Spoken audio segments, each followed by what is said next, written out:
Legacy Lifelines Memorial Special Edition, Chapter 8, Extracurriculars and etc. As we know, school is a dominant presence in our lives growing up, but it's not the only thing.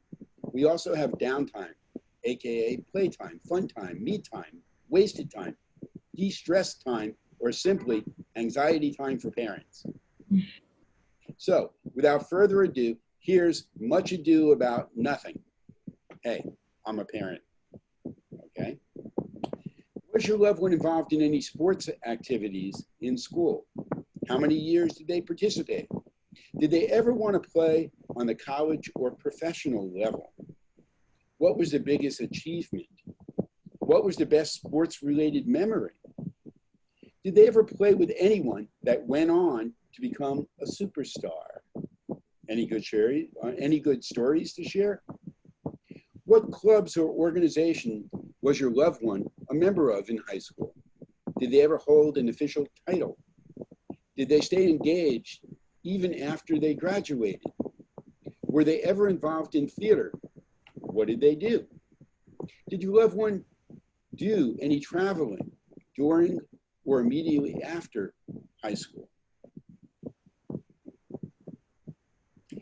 Individual, etc. What was your loved one's favorite television show? This one's easy because it's the same show that my loved one loved as an adult. And our whole family grew up watching it in reruns. The show was Star Trek, right? They loved the show because of its focus on technology of the future and our desire as humans to do the right thing when in difficult situations. And I loved it too for those reasons. Favorite movie as a kid? Star Wars, The Empire Strikes Back. I know this because my loved one never stopped complaining about how bad the rest of the Star Wars movies were compared to this one. I don't think they ever recovered after watching Ewoks and Jar Jar Binks. Even though I used to roll my eyes whenever they would go on a rant, I really can't say I disagree. Favorite superhero? Superman, the Law and Order angle. But this is where we part ways. He liked DC and I'm Marvel all the way. Go Spidey. What was their favorite cartoon? I got my loved one hooked on Dragon Ball Z. So we used to spend a lot of time watching that. But I think his favorite was Reboot because of the characters and the humor. It was pretty funny at times. Favorite video game? Is this a trick question? They didn't have video games when my loved one was a kid. They did play Mario Kart with me when I was a kid, so that might qualify, even though they never won. Favorite arcade game? Discs of Tron, hands down, no contest. It was based on the movie, and you walked inside the game to play it. My loved one liked it so much that they tracked down a company that restored and sold arcade games and bought the thing. We still have the game in our garage. I go out there and play it once in a while, and it's still cool. Favorite book, and why did they like it? I remember discussing this at length with my loved one because we both liked the author and thought the movie kind of sucked. The book was 20,000 Leagues Under the Sea by Jules Verne. We both liked the Nautilus, Captain Nemo's submarine. It was like a spaceship that operated in the water. And I'm noticing a theme here. My loved one really likes sci-fi tech stuff, Star Trek, Tron, the Nautilus, Reboot, and I like the same types of things. I wish we had more time together to enjoy this, but it's still nice to know that we share these interests. I'm going to be sure to let my kids know about it as well. Family, etc. What did your loved one's family do for fun when they were growing up? According to my loved one, the family's favorite pastime was sitting around the dinner table and discussing current events, which loosely translated into 5 people complaining about politicians, companies, the economy, and actors and celebrities in a cheerful, chaotic scrum. Good times.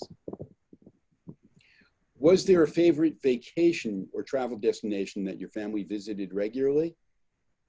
Was there an activity that they would all do together? My loved one's father went to Alabama for college and was a huge football fan. Saturdays were spent having backyard barbecues and watching the games. It was a family affair regardless of whether you went to University of Alabama or not. And my grandmom didn't. She went to Auburn University, so she rooted for Alabama every game of the season except for one. Did your loved one participate in any meal prep during their high school days? Was there any household chores that your loved one did, both voluntarily and involuntarily? Any interesting stories you can share? My loved one was a private pilot, and we would occasionally fly family to vacation spots instead of driving. Now, flying in a single or twin engine plane is a completely different experience than flying commercial. On this one particular trip to Orlando to go to Disney World, they encountered a bit of air turbulence, quite a bit. So much so that one of my brothers upchucked, which led to another brother doing the same, as did me and my sister. It was the only time I ever thought my loved one would lose it. He didn't, but from the look on his face after we landed, we almost got him. Friendships, etc. What were some of the activities your loved one did with their friends? Did your loved one have a special hangout where they would go to spend time with friends? Where was it, and what did they do there? Believe it or not, it was the Denny's restaurant in town. It was open 24/7, and they would go after games and eat and talk. Nothing too exciting, but they enjoyed it more than drinking beers in a parking lot. Are there any good stories you can share about your loved one's high school friendships? When my loved one was in high school, he had a friend that looked and dressed more mature than her age. The school operated on split session, with freshmen staying later in the day. They would stand outside the teacher's lounge, and when students came into the hall between classes, they would be treated to the following scene. My loved one was an upperclassman engaged in a conversation with a teacher. Mrs. Fogg, John said loudly with a hint of exasperation in his voice, I really need to get an extension on this paper. His voice went up an octave as he rolled up the paper, as he waved the rolled up papers in the air. Mrs. Fogg replied, John, you were given the due date just like everyone else. They all managed to turn in their papers on time. Please, Mrs. Fogg. Mrs. Fogg crossed her arms and puffed out her chest before slowly shaking her head. I'm sorry, John. I can't believe this, John cried and turned to stomp off, seemingly oblivious to the audience that had slowed down to watch the encounter. Suddenly, John spun around to face Mrs. Fogg. Teach, he screamed. You can take this paper and shove it for all I care. And with that, he swung his arm forward and threw the rolled up papers in the direction of Miss Fogg before pushing through the crowd and running down the hall. Everyone stood, stunned in silence, as Mrs. Fogg slowly bent down to retrieve the papers. And then the whispers started. Did you see what he said to that teacher? Oh my God, I can't believe it. He's in so much trouble. And then the bell rang and they were gone. My loved one and Mrs. Fogg would meet up again and laugh their behinds off. I always enjoyed my loved one, hearing my loved one tell stories about the pranks he did growing up. They were pretty funny, even after hearing them many times over the years. P.S. My loved one and Mrs. Fogg stayed friends for a few years after high school.